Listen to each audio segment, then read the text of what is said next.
Good evening. We begin in western North Carolina, where the worst natural disaster in state history played out 6 months ago. Hurricane Helene roared into the high country, leaving behind a path of destruction.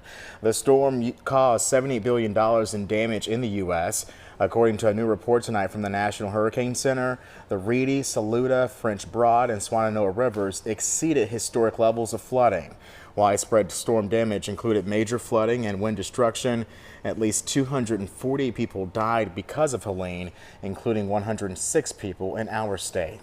And today, Governor Josh Stein commemorated the 6-month anniversary of Helene's impact on western North Carolina and met with families of those victims. And those same families telling our Joshua Davis tonight they are grateful they have not been forgotten. Governor Josh Stein spent a lot of time with the families of those victims, learning about the loved ones they lost when Helene devastated western North Carolina. And he's advocating for more state and federal support when it comes to recovery efforts.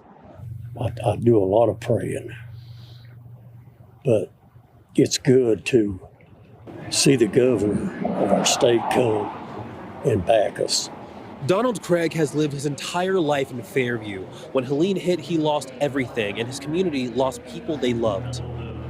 We lost 13 that morning, and we were related to 11 of them. So that's 11 funerals that we've had to attend, including my wife's. 6 months later, Governor Josh Stein came to Fairview to commemorate the region's long road to recovery and the 106 people lost to the storm. There's nothing we can do to bring the loved ones back, but their legacies can inspire us to better support our neighbors and to build back our communities. His message is clear. North Carolina and the United States needs to stay committed to the recovery of communities like Fairview. $60 billion in damage. $60 billion. There's not that much capital in western North Carolina. Our state budget is $30 billion. There is not enough money to help the folks of western North Carolina. That is why we need federal support. Donald and Jamie told me after meeting the governor and seeing the way he listened to their stories, they feel like their community hasn't been forgotten. He really cared, and I appreciate that.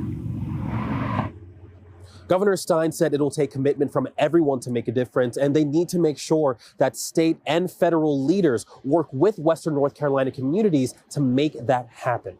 In Fairview, I'm Joshua Davis for WXII 12 News.